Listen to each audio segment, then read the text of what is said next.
कभी कभी जिंदगी हमें ऐसे मोड़ पर लाकर खड़ा कर देती है जहां हमें लगता है कि सही क्या है और गलत क्या। इसका फैसला करना नामुमकिन हो गया है। लेकिन ऐसे ही पलों में अगर हमें सही दृष्टि मिल जाए तो हमारी पूरी जिंदगी बदल सकती है। आज की ये कहानी सिर्फ दो भिक्षुओं की नहीं है। ये कहानी है छोड़ने और पकड़ने के फर्क की। ये कहानी है उस बोझ की जिसे हम जाने अनजाने अपनी आत्मा पर लादे घूमते हैं। तो अंत तक जरूर देखिएगा। शायद आज की ये छोटी सी कथा आपकी सोच और जीवन दोनों को नया मोड़ दे दे। बहुत समय पहले की बात है। भगवान बुद्ध के दो प्रमुख शिष्य आनंद और महाकश्यप एक गांव की ओर जा रहे थे जहां उन्हें कुछ लोगों को धर्म उपदेश देना था। मौसम अचानक बदल गया। बारिश जोरों से होने लगी। रास्ता कीचड़ से भर गया। दोनों भिक्षु बिना छतरी, बिना जूते, बस अपने कमंडल और चिवर के साथ आगे बढ़ते रहे। चलते चलते वे एक छोटे से नदी के किनारे पहुंचे। नदी उफान पर थी, पर पार जाना जरूरी था। वही किनारे पर एक युवती खड़ी थी, बहुत घबराई हुई, परेशान। वो पार नहीं जा पा रही थी। उसका चेहरा डरा हुआ था और कपड़े कीचड़ से सने हुए थे।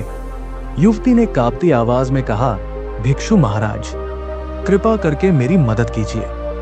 मैं इस नदी को अकेले पार नहीं कर सकती। आनंद थोड़े पीछे हट गए। वो सोच में पड़ गए। एक महिला को छूना, वो भी भिक्षु होकर, ये तो हमारे नियमों के विरुद्ध है। लेकिन महाकश्यप ने कुछ सोचा नहीं। वो आगे बढ़े, मुस्कुराए और बोले, बहन, डरो मत, मैं तुम्हारी मदद करता हूं। उन्होंने युवती को अपनी पीठ पर उठाया और उसे सुरक्षित नदी पार करा दी।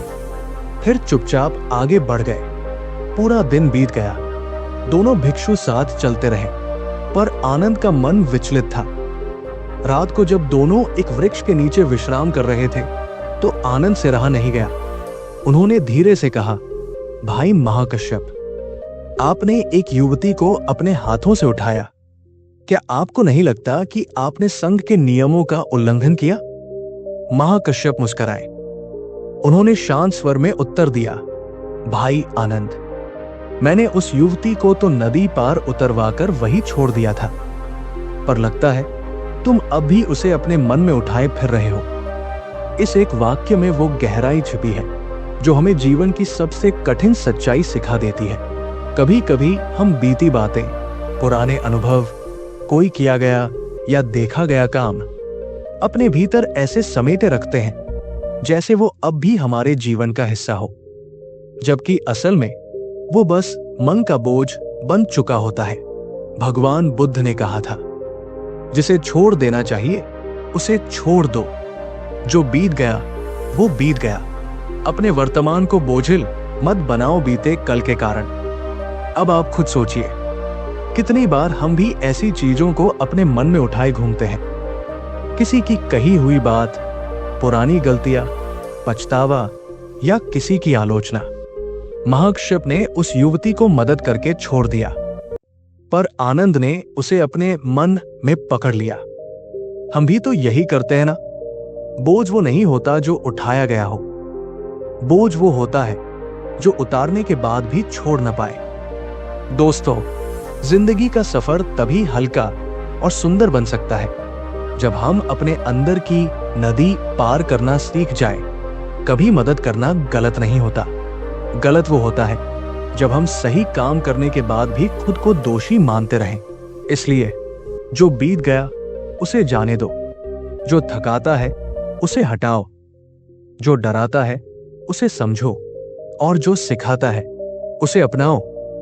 जब भी तुम्हारा मन बेचैन हो, जब भी तुम खुद से सवाल करने लगो कि मैंने सही किया या नहीं, तो याद करना, महाकश्यप ने युवती को उठाया और नदी पार करके छोड़ दिया। और आनंद, वो अब भी उसे अपने दिल में उठाए चल रहा है। क्या तुम भी ऐसा ही कर रहे हो? अगर ये कहानी आपके दिल को छू गई हो तो इसे अपने किसी एक दोस्त के साथ जरूर शेयर कीजिए जो शायद समय किसी मानसिक बोझ से गुजर रहा हो। और अगर आप ऐसी और भी जीवन बदलने वाली कहानियां सुनना चाहते हैं तो चैनल को जरूर सब्सक्राइब कीजिए। ध्यान रखिए, कभी कभी एक छोटी सी कहानी पूरी जिंदगी का रास्ता बदल सकती है।